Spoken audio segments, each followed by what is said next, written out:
Hi everybody, excuse me, and welcome back.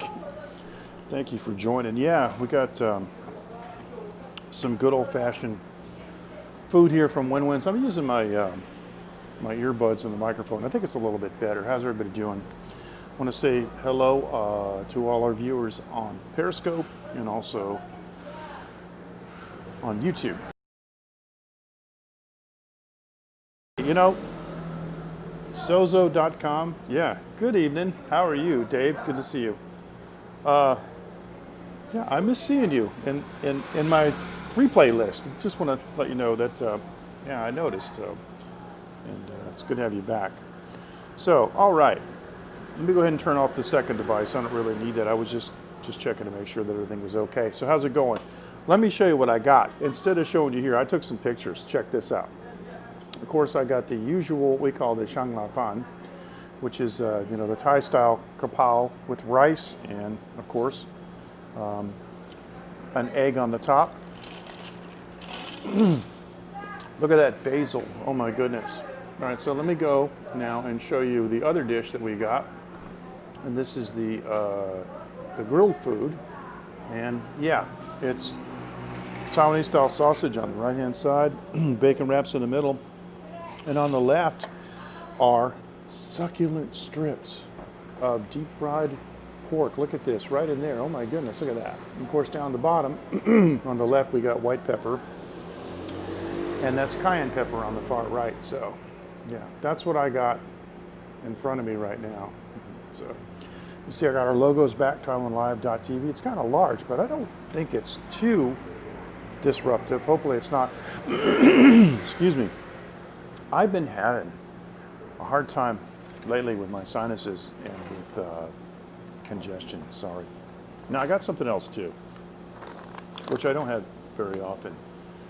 But this is, in Chinese it says za ji pi, which means deep fried chicken skins. And that's what this is. This is actually chicken skin.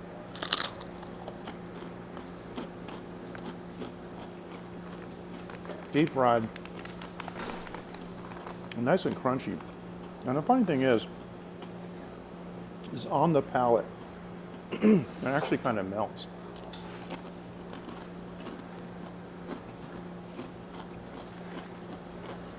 A lot of crunch. So for those of you who just joined, and you don't know, I do a lot of eating on this show.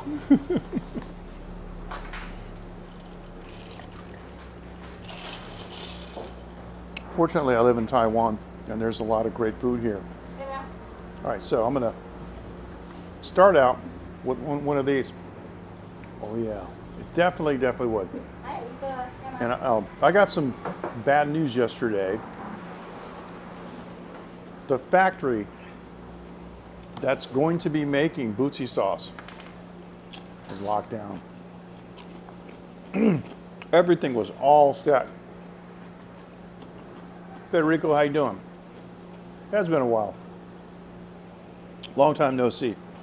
Thanks for joining. So the factory is in lockdown, so we're not going to get it yet. Everything was all set, but all right, this is one of the bacon wraps. Of course, fantastic. And Dave in Osaka has been here next door and eating the bacon wraps. Yeah, they're not allowed to make any product because of the pandemic. I didn't know that. And this is the Chinese sausage. They are going to reopen, but anyway, that was an issue. So they're not allowed to proceed with the manufacturer, but they're all set.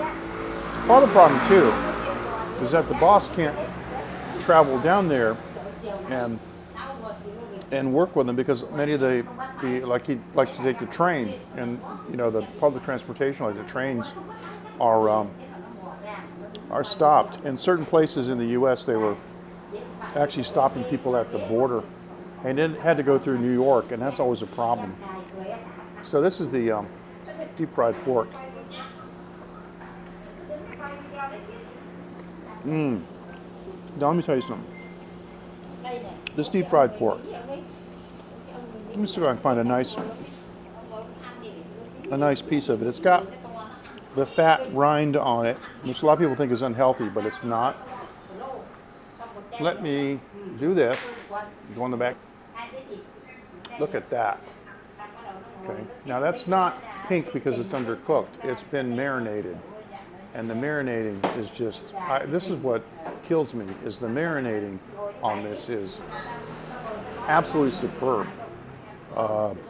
Yeah, this is one of the best, and for me to say this means a lot. This is one of the best tasting formulations for,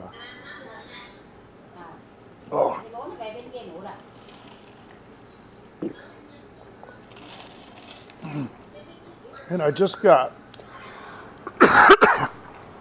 a big shot of pepper. Oh.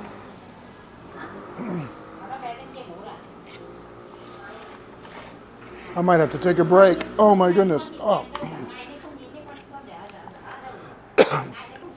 Laughing. Oh. It's gonna make me cough now.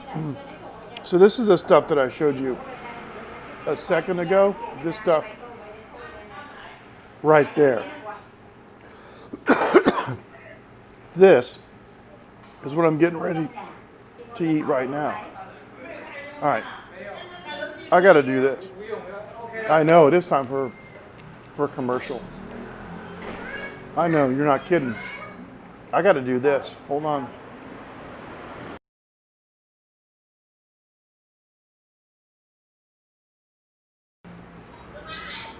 Now, hopefully, the mic was off.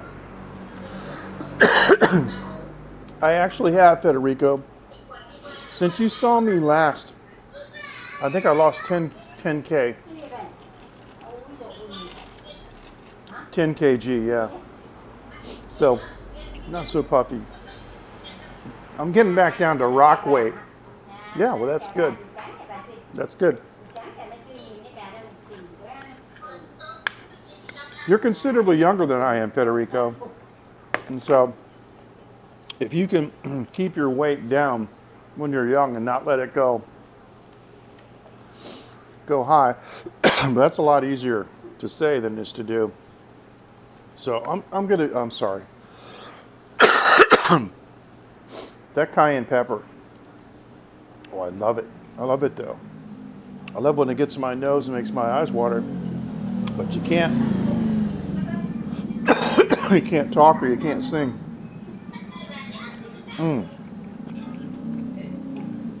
This is a rice dish. Oh my goodness.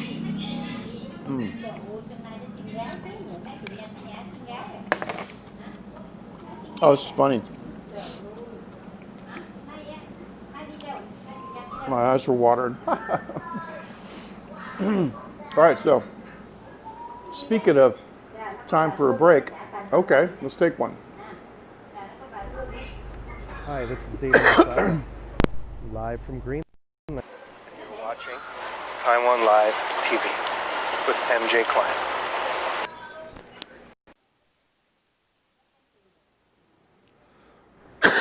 Excuse me, thank you, Dave. I realized that with the earbuds plugged in, the audio from the video content does not make it to the output to the stream.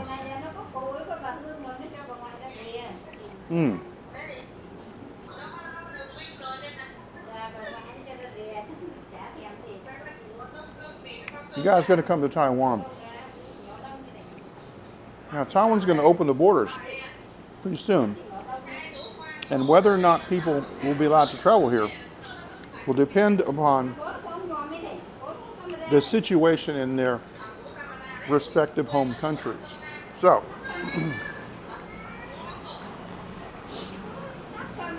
a new term has come about called a travel bubble. Travel bubbles, in case you run across and didn't know what it is a pair or group of countries that decided that they can travel within the bubble, within themselves, but not outside. And that's going to facilitate, you know, the spread of the pandemic and also, you know, incoming immigration and so forth in both countries. So, Thailand is considering a travel bubble with Taiwan. People are finally waking up. You know, Taiwan's not China and doesn't act like China, doesn't have the problems of China, and we don't have the pandemic that China does. So, even though the international ISO country definition lists Taiwan as part of China, the reality is it's a separate place. And this week, Vietnam just recognized Taiwan as being separate regarding travel. See, the problem with China is they're so easily provoked and so easily offended. They call it wolf warrior diplomacy. Every little sinking thing that comes out, they got to complain about it. So somebody says, Taiwan is safe to fly to. You know, it's the truth.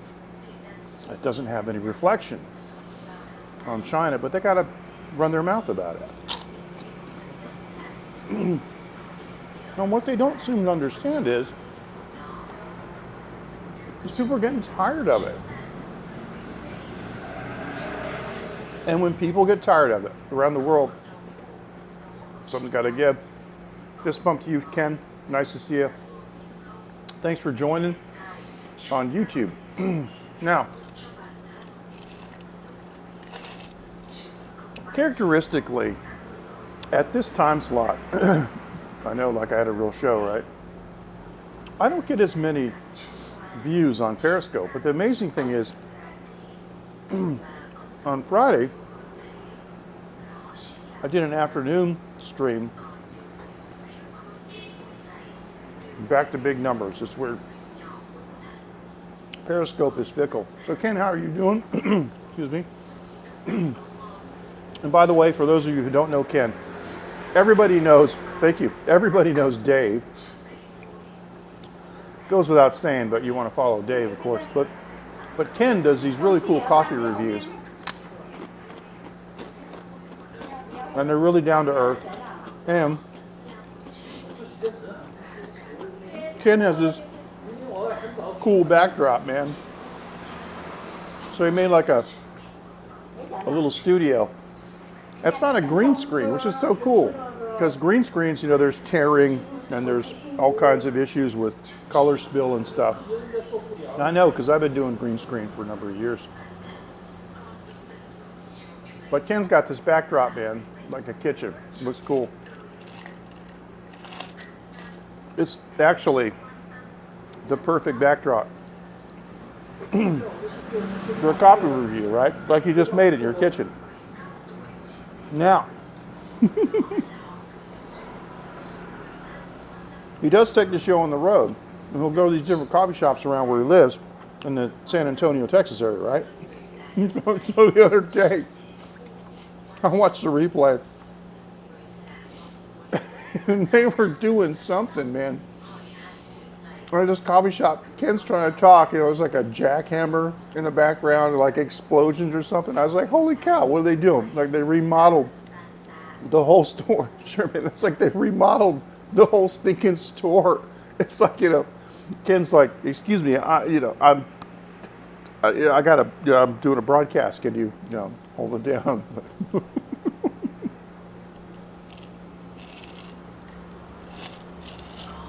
But that's what makes this live streaming business so fun.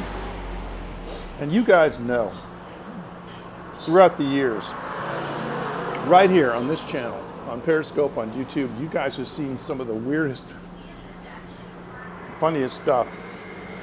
And sometimes some of the stuff happens in Chinese, and one of my viewers may take it upon themselves to translate what's going on. So they were grinding and roasting coffee. Well, what were they using? Like a chainsaw? I mean, seriously. Well, look, were you sitting like, right next to it?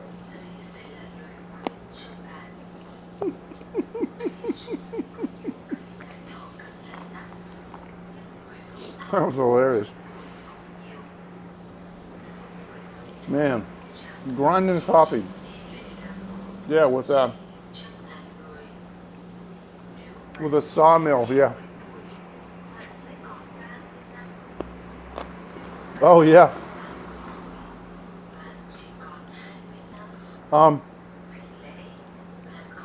So was, oh yeah, I bet. Was the pig squealing? Something about pigs. They seem to know when the end is coming. Yeah, I bet he was. 3 a.m. Yeah. That reminds me, because we got like the Sa Tu Gong. It's religious, yes, exactly. That's coming up. I showed that a couple times. The pigs of God. I don't think I'm going to show that stuff anymore. Some of the viewers, I mean, it's just normal here, but I remember I showed a replay from a couple years ago at Matsu's birthday of a pig that they had slaughtered, and they had it stuck on the, like on a sawhorse, you know, that's draped over it. And one of our viewers, Linda, she just said, "I can't watch this," and I understand. So I try not to get involved in the politics of it or whatever. Just try to show what it's doing. So, what's on the menu today is this dish, the famous Wenwen's Fan, right? Which I took the liberty of taking these pictures before I went on the air. And for the barbecue stuff, right, we got this. And let me go ahead and put this, hang on. What I'm gonna do, let me kill this again. And I'm gonna, let's start over. Okay. So one thing about Prism is it doesn't, there you go, it doesn't reset easily. If you look in the far right corner, those are Chinese sausages, and then in the center are bacon wraps, and over to the left is some of the nicest, this boss like a couple of weeks ago just started introducing this, a slab of like bacon cut pork, but it's marinated, and the marinade is amazing. The marinade is amazing. Oh yeah. Well, check this out. I mean, look at that. In Chinese, it's what we call fei rou. It's it means, you know, fatty meat. All you gotta do is come over here, Federico. You know where I live, man. You got my phone number, for crying out loud. Just give me a call. It's not like I'm some rock star and you can't reach me. And yes, Federico, yes. Okay, now, because we can do this in, yes. Okay. Now, see this comment right here? I'm gonna hold you to this comment. Yes, I know. You make homemade Argentine style sausages. I'm looking up at this comment. Yes, we should. But here's the thing.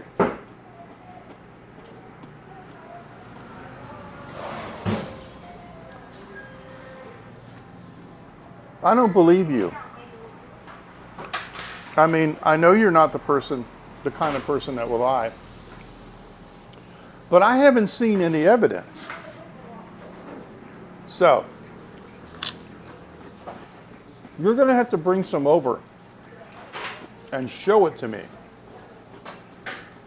And I'm going to take pictures and sample it for all of my 2 million followers. Well, for my 200,000 followers. For my 2,000 followers, okay? Doesn't matter how many followers I have. I just got one. It's my duty to sample the Argentine sausages that you make. We should.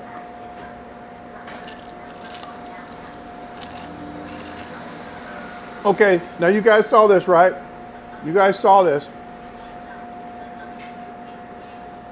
Okay, now Federico's first language is not English, it's Spanish. His Chinese is really good, but you see what this says right here? It says sure, sure. Okay, and I just want you to know that in English that means yes, that means okay, that means I will. So just to make things clear, I'm sorry, I'm just having fun.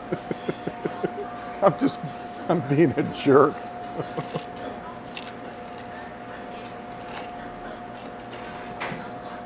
But yeah, and you know, someday this pandemic will be over and we will be able to open the door for an international late night barbecue where everybody from around the world is invited to come here.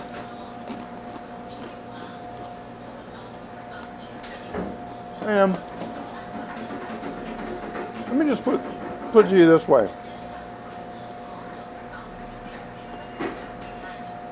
We'll do it as long as the end of the world doesn't come first.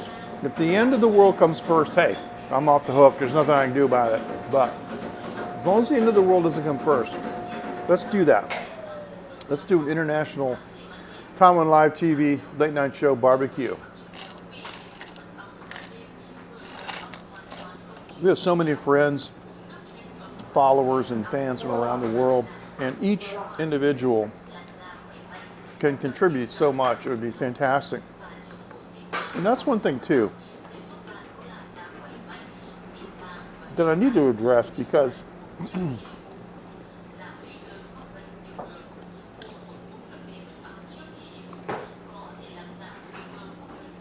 there are people that do what they do to get numbers, right?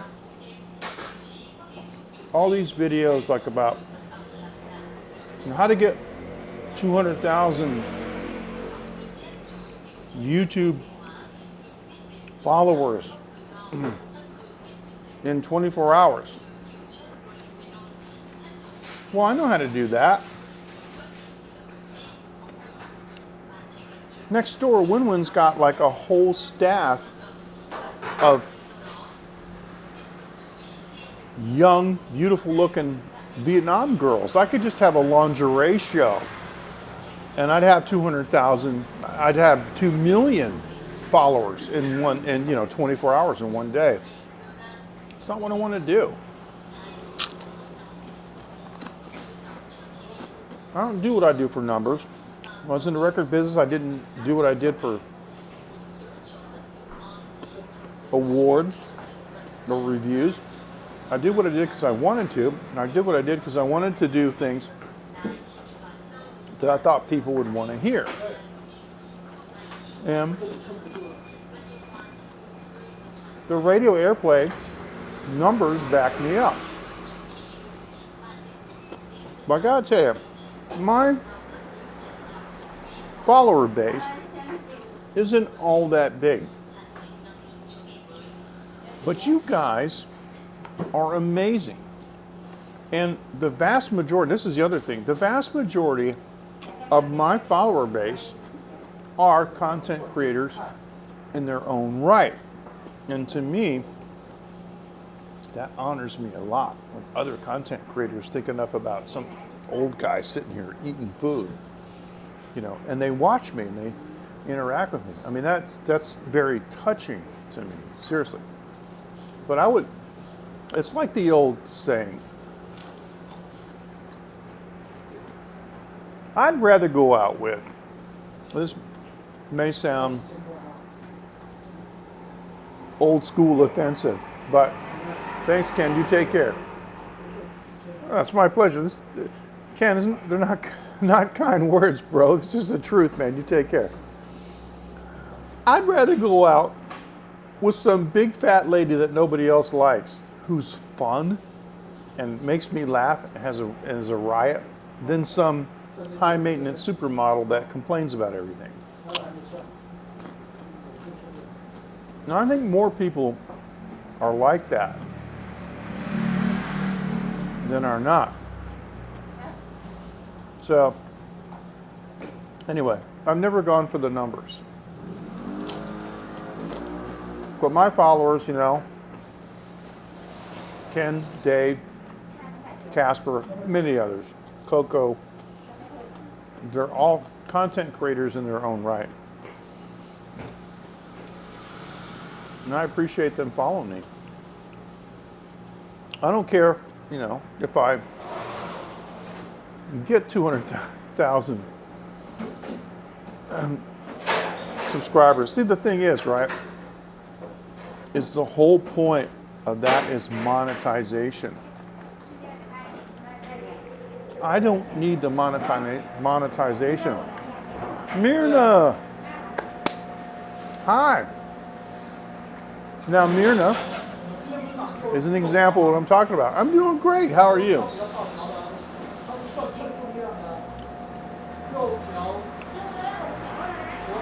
Myrna's a mom, 2 kids, doing her thing. Excellent.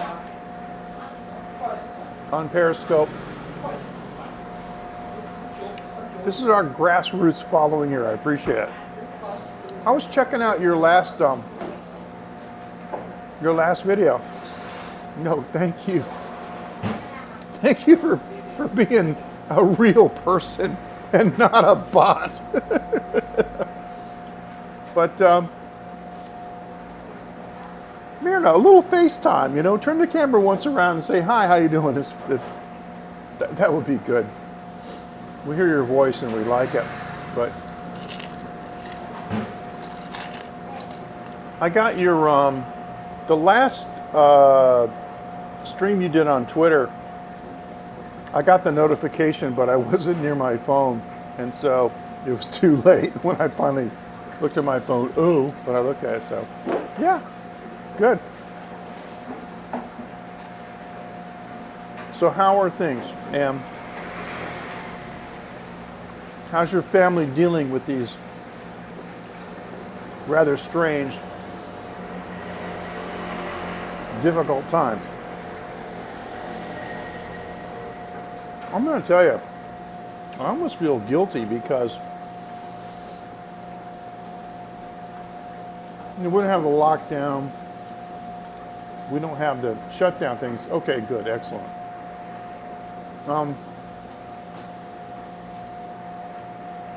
Our business hasn't lost any money. I mean,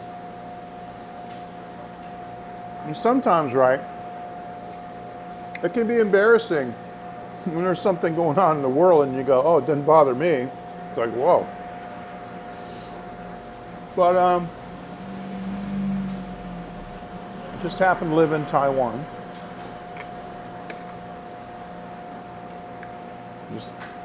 It's just the way, you know, the dice rolled.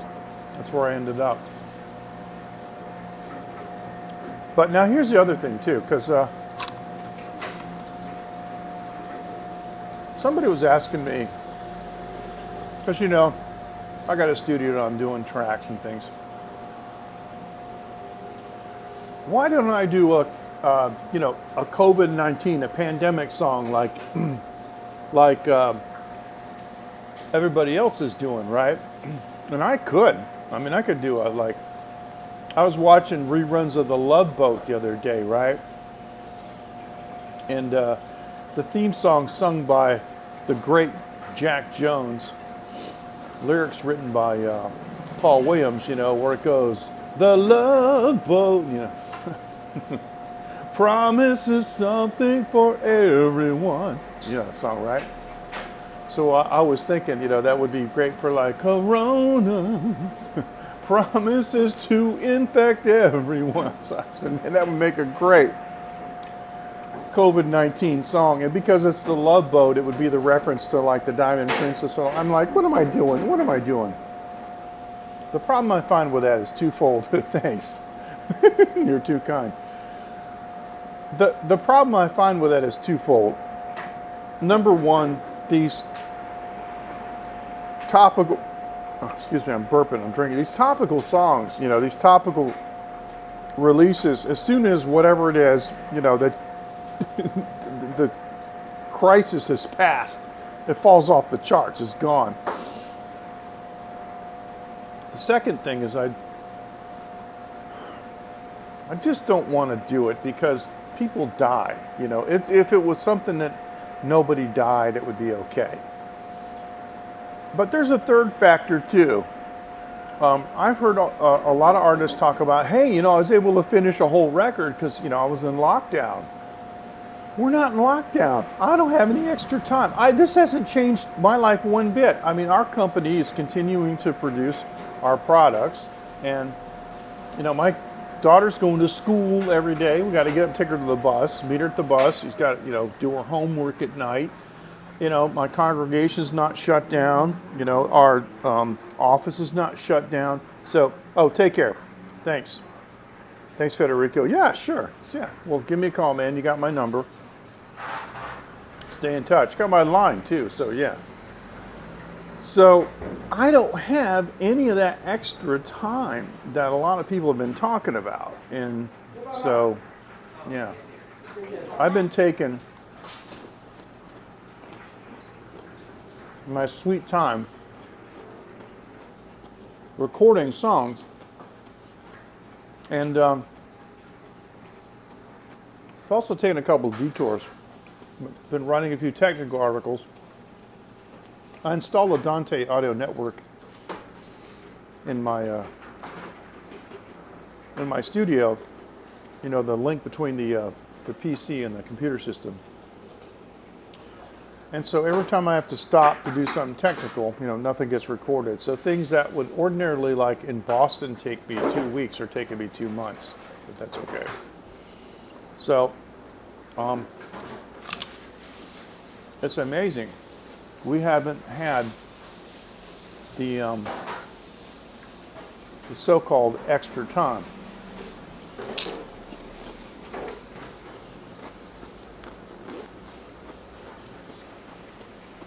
You know, I've been working from home for 20 years. For a lot of people, it's a new phenomenon. And, excuse me, I understand that. But even back when I was in Massachusetts, around the turn of the century, as a consultant, sometimes I would tell the company that hired me, it would be more advantageous for me to stay home at my PC, you know, work in my shorts, and just knock this database stuff out than it would be for me to drive 140 kilometers just to sit in the office and do it in front of you. And it'll cost the same.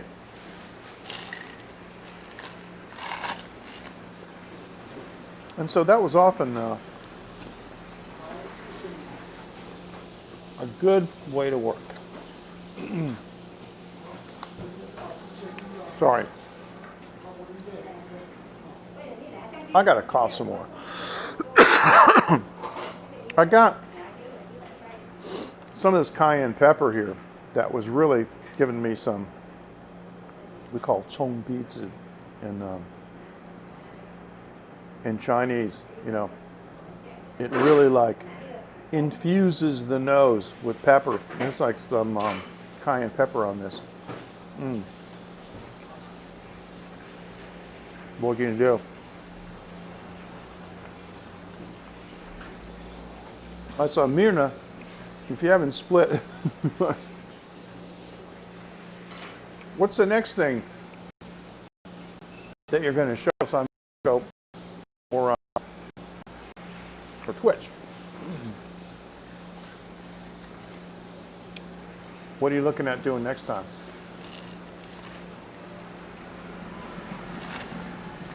All right. By the way, it's going to be really good. Yeah, if I can get Rico to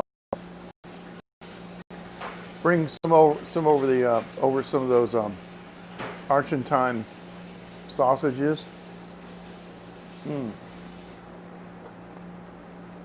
He acquired a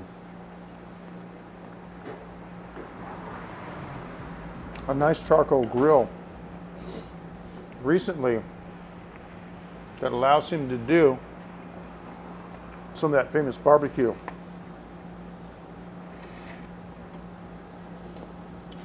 Argentines are known, people from Argentina are known for their love of beef, but also for the type of beef cattle that they raise and the way they butcher it and prepare it and the way they cook it.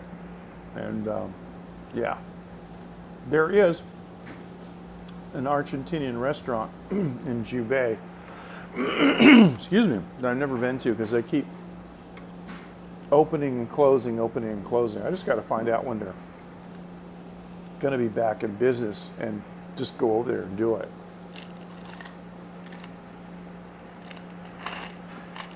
All right, so now for those of you who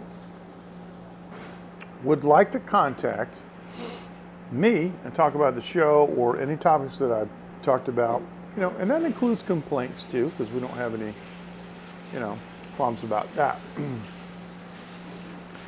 You can send an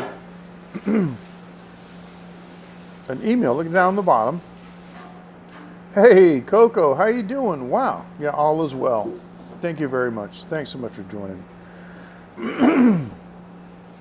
You can send an email to latenight@taiwanlive.tv, and of course, that is, you know, our companion website, taiwanlive.tv. Yep, there really is a website there. It's just content about the show.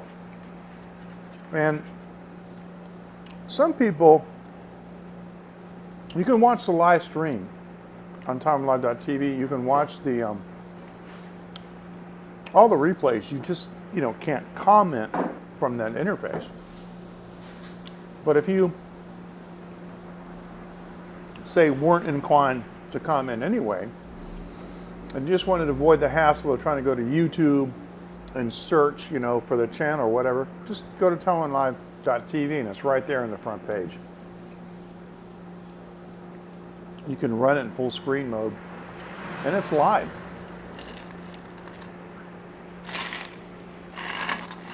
Which is exactly why I did it that way. I wanted to make it easy.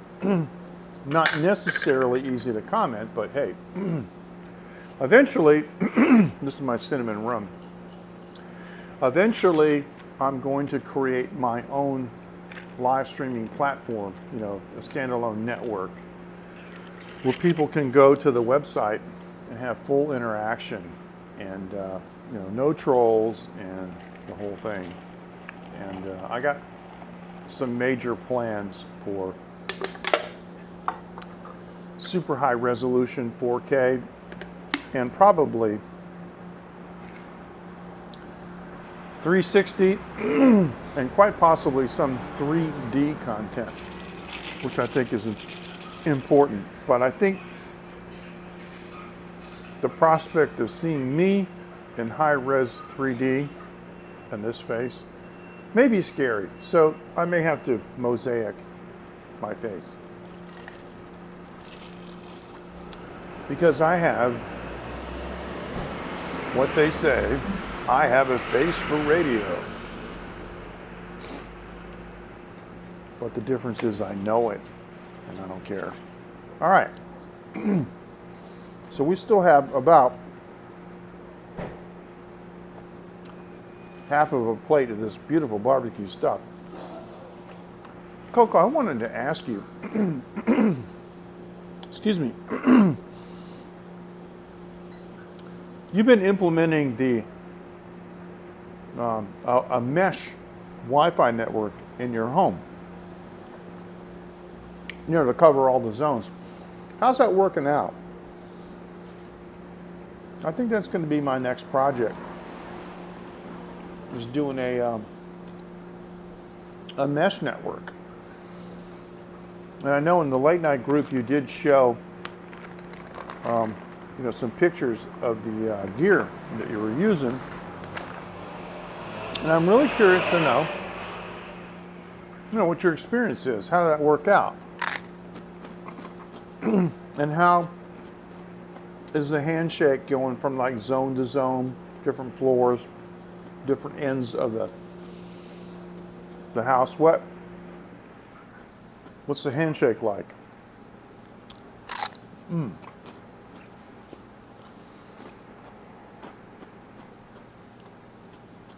Excellent. How many units? I've seen your house virtually. Covers everything? Great. I've seen your house. You know, you took us on a virtual tour once on the late night group, which is really cool. Got a large place. It's not, you know, too many floors, but it's spread out. How many units did you need to mesh together to get the coverage? That's the interesting thing. See, my house, being a Taiwanese house, is a Chinese style house. It's not that wide. It's a little long, but it's really not, you know, it's not spread out, but it's high. Oh, okay. That's good. That's what I want to hear. I'm using a power line extender by Zycel. And I bought one of those a couple years ago, and it made a tremendous amount of noise on the power line. This one is much quieter, but it's still there. It still makes some noise. It's weird because it changes day by day. I don't understand why, but it's not a steady state kind of interference. Part of my job in the United States was only needed 2. Really?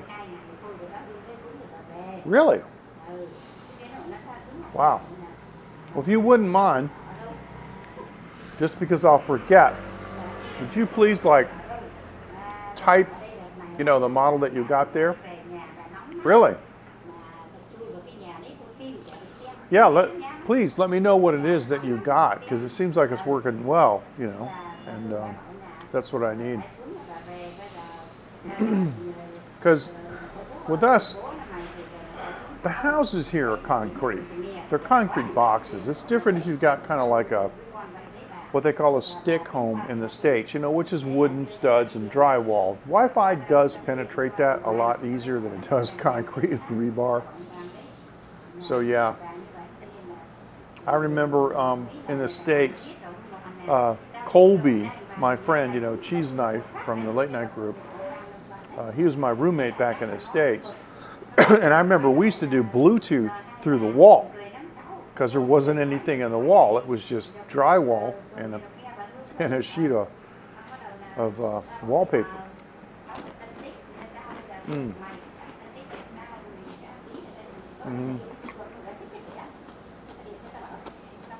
Use the third one just to possibly increase the reliability. Yeah, I understand that. So, what's the brand? What's the model? I mean, if you don't mind, or if you know off the top of your head what the model is, but yeah, I'd like to know that.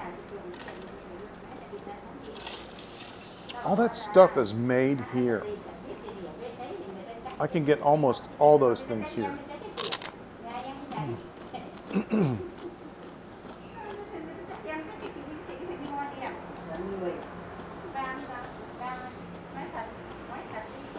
That's what I mean. The brick wall. And my studio, you know, is a concrete shell, which is good. you know, for sound isolation. But man,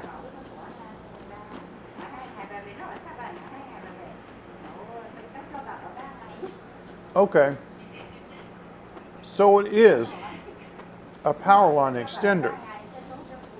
Okay, now let me ask you this. In your studio, okay, thank you. I'm going to check that out. So in your studio, you've got a unit that plugs into an electrical outlet. That becomes an access point, and it gets its, its internet signal through the wiring. Now, do you notice when you fire up your audio equipment, do you get the digital noise in there, the packets, that kind of sound, which I hate? Do you get that in your audio gear? The Zycel system that I have, is just the extender. There's no Wi-Fi box inside it. I have a separate Wi-Fi extender module that I plug into the throughput socket on the device. What I mean by that is, it's a Zycel thing, it's a Zycel box about this big. It plugs into the wall, but on the face of it is another outlet, so you don't lose that outlet, if you see what I'm saying. It's quiet. Okay, that's good. That's really good.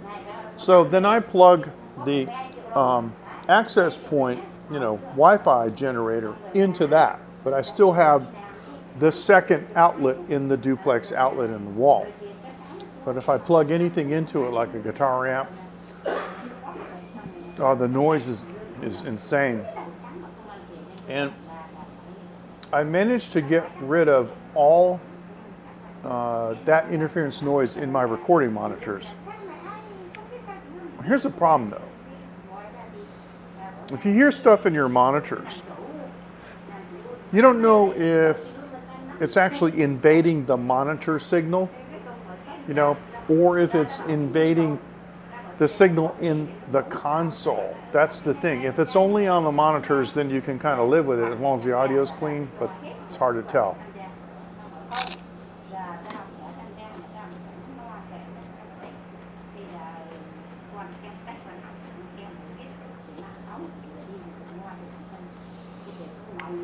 Those older generation extenders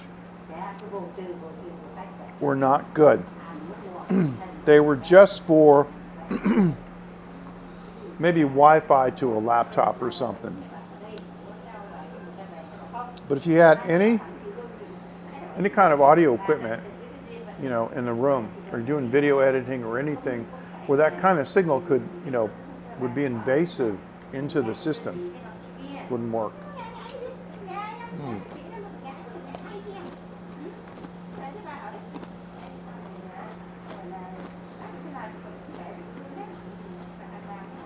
Now, fortunately for me, I recently got rid of USB from my digital console to the PC, and I'm using Dante, which is an Ethernet-based audio over Ethernet system. It seems to be more impervious to that kind of interference. And Coco, like you got your studio and stuff, you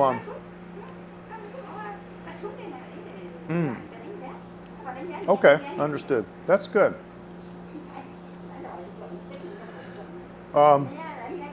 You might be interested in setting up a Dante network too, because then you can put audio all over the house. Really? Okay, well that's good. I'm going to check that out. Thank you. I appreciate it. And I appreciate you giving us that information, in the line group. On a Dante network, you can get audio all over the house on a Cat 5e cable.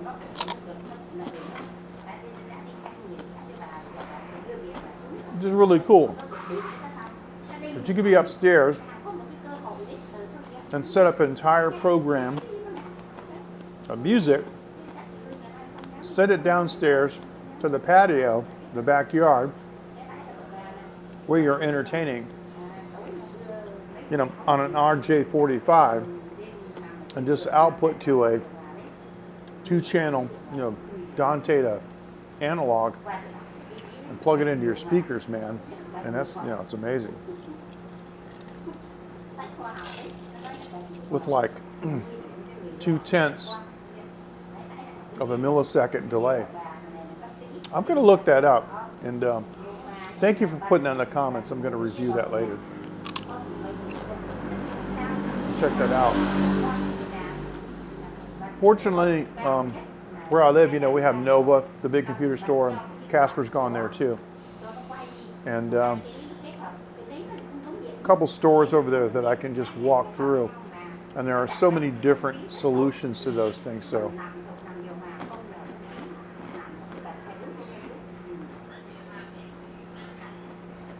that's a lot.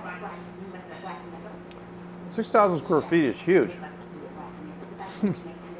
Wow. Mm.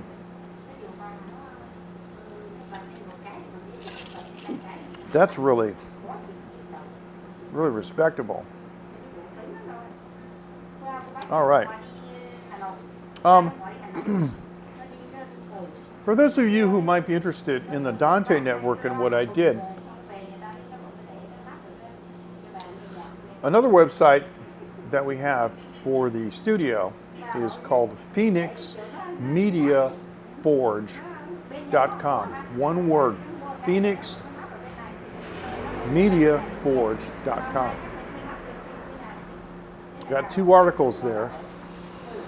I'm working on a video and a 3rd article on why and how I use aural, not oral, aural exciters in audio. People sometimes confuse those 2 words. In the 80s, I worked in a studio in Boston. It was the largest, physically the largest studio, 24 tracks. I walked in one day, and the owner said, "Hey, look what I got." "What's that?" I'm looking in the rack. It's an Aphex Aural Exciter Type B. Well, I knew about the Aphex Aural Exciter. There's a lot of folklore surrounding that. You're going to love it. And the article that I'm writing about exciters, I want to explain like my journey, how I arrived at that, and the folklore that I used to hear when I was a kid. Because, you know, in the early days when they came out in the mid-70s, you couldn't buy them. You could only rent them. And it was $30 a program minute. This is 1975. So if you had a 6-minute song, you'd be paying 6 minutes times 30 bucks. That was a lot of money back then. So nobody could use them like for the whole recording session. They would only use it on the mix. And there were rumors about Queen being the only band in the world that was expensive enough to rent them to use them for a live show for an hour, you know. So it would be, you know, 60 minutes times 30 bucks. Well, they came out with lesser expensive models that you could buy, and nowadays it's quite common. But I'm going to write about some records that I heard that had a particular sound to them, so much so that it compelled me to like walk over to a DJ booth and look at the album cover to see who this band was, and then I scanned down the bottom and it said that this album was mixed with the Aphex Aural Exciter system, and I realized I had been grabbed by the sound of the Aphex. And so I want to write an article about that. After I got the Type B, I never mixed without it, and I probably did 400 mixes with the darn thing. And I did a session in DC for a week, and I was meeting another guy that I knew. He wanted me to do some production with him, and another guy from Boston coming down. We're going to combine projects together. And I called the I called the studio owner, you know, and I said, "You guys have an Aphex Aural Exciter?" He said, "Yes, we do." I said, "Okay." And I went down there. They didn't have it. So I said, "You told me that you had an Aphex Aural Exciter. Now we're going to be here for a week, and I got like 5 or 6 days of tracking, but I'm going to have a monster major day where I have to mix, and I got to mix like 6 tunes, and I need that exciter. I need it here." So I said, "Okay," and they went and they bought one, and the one they bought was a Type C. The Type C will do the job, but out of the box, the Type C is meant for minus 10 dB input. That's meant for like consumer audio, and we're running at, you know, +4. Fortunately, I knew that, and so the boss brought the device in the studio. He says, "Okay, I got your Aphex," and I looked at it. I said, "Okay, well, I need 2 things." He said, "What?" "After you open the box, I need you to get me a Phillips screwdriver and a pair of side cutters, you know, for clipping electrical components off the PC board." And he said, "Okay." So he gets me the screwdriver and opened the cover, and I found the 2, was it 2 or 4? Anyway, I found the resistors that you clip out to convert it from -10 to +4. I said, this is what you got to do, or the thing's going to be constantly input overloaded in your rack, and you'll just never be able to use it. So I snipped those resistors, you know, and then dumped them out, put the cover back on. And so all through the week, the studio owner had been hearing the sounds that we were getting, and we were doing some things that I guess in DC were a little bit unorthodox, but we were hooking 2 or 3 different MIDI systems together just to get the sounds that we wanted for individual instruments, you know, out of individual sound modules, all through MIDI. And he's commenting on how fantastic the sounds were. But then when it came time to do mixdown, and by that time I had already developed a very reliable and repeatable way of calibrating the Aphex system to do the amount of processing on a mix that I needed it to do, no more, no less. And so I did the calibration procedure and we started to mix. And the owner came in a couple hours later after we had the mix, you know, pretty much up. And he was like, "Man, this sounds just, it's incredible. This is like the best mix I ever heard." And I said, "Yeah, well, let me show you this." And I pressed the bypass button on the exciter, and it suddenly got dull and didn't sound very clean. And he said, "What did you do?" And I said, "Well, I just bypassed the Aphex, the Aural Exciter. And what you're hearing is those tracks that all this week you thought sounded so fantastic." And you should have seen his face. He was like this. "Really?" I said, "Yeah, these drum tracks now that you're hearing, these guitar tracks, the vocals and stuff, this is how it sounds on the tape.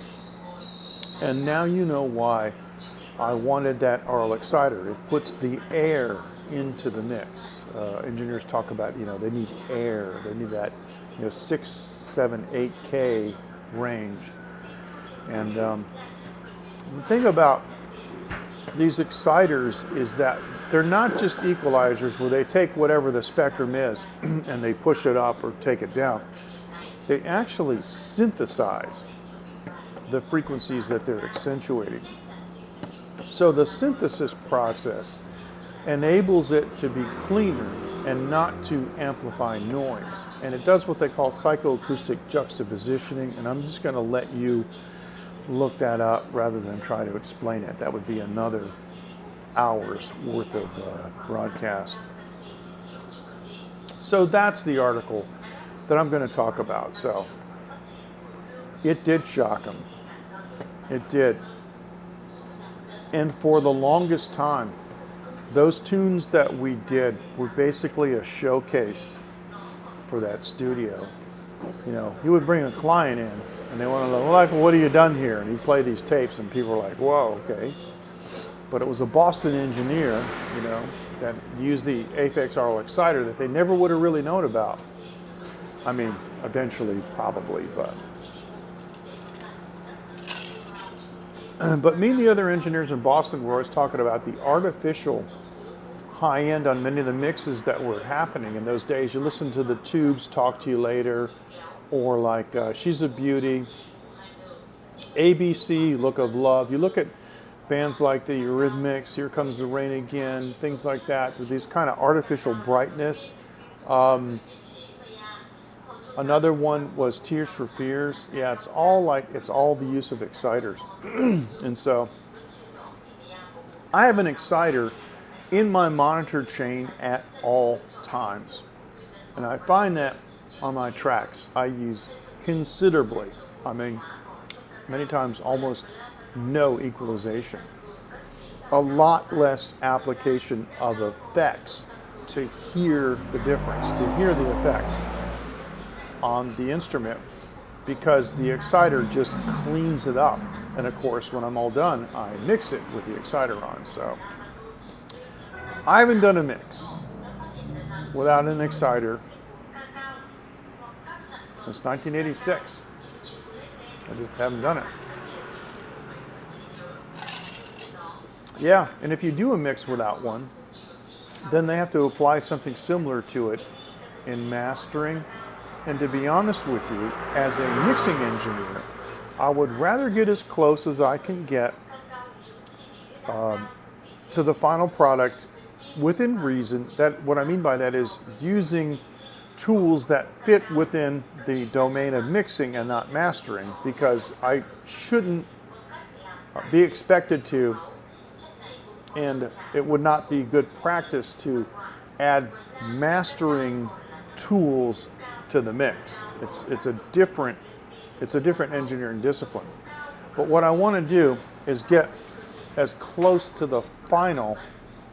It is interesting, isn't it?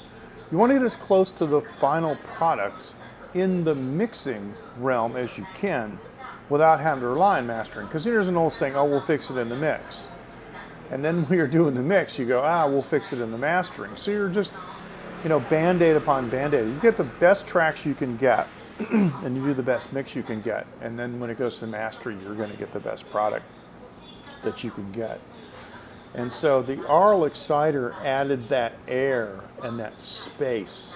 And with a psychoacoustic juxtapositioning, it made it possible for it to seem louder to your ears without actually being louder and going into distortion and clipping, which is more of a problem now in the digital age than it was back then. I joke that I used to know when I was ready to cut my drum tracks because I could hear the kick drum and the snare drum clicking the analog meters. You know, it would go click, click, click, click, click, click. Okay, we're ready to go because we're hitting it at +9. But the Agfa tape, which I was particularly enamored to, just sounded so fantastic when you rolled it over into like +9 distortions. Crazy. All right, so with all that and that technical discussion we've had, I think it's time to sign out. Appreciate everyone joining. Thank you so much. And we're going to, I'm going to finish this food, man. And I got a little bit more of this rum left. It's great. And I'm going to do some relaxing recording tomorrow in the studio. I got a new tune coming up. I'm almost ready to release it.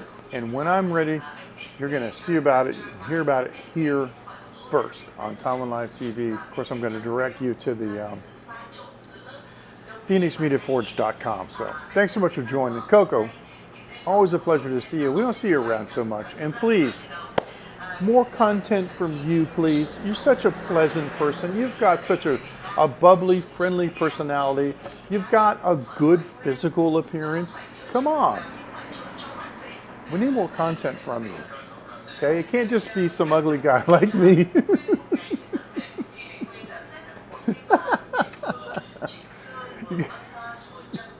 Okay, on that note, we're going to end.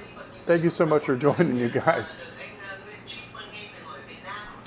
Take care.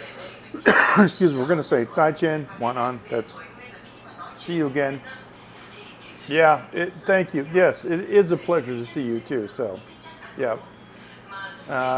Me, stop being so. Yeah, I know. I know. I got a 7-year-old. And in Chinese we say 7. I have a 7-year-old because it's like I said, you know. So yeah, I'll try. But thank you so much. You guys take care. And we'll see you next time on Taiwan Live TV. Oh, and you've been lazy too. Oh, okay, well. You know what they say, takes one to know one, right? Okay, you guys take care.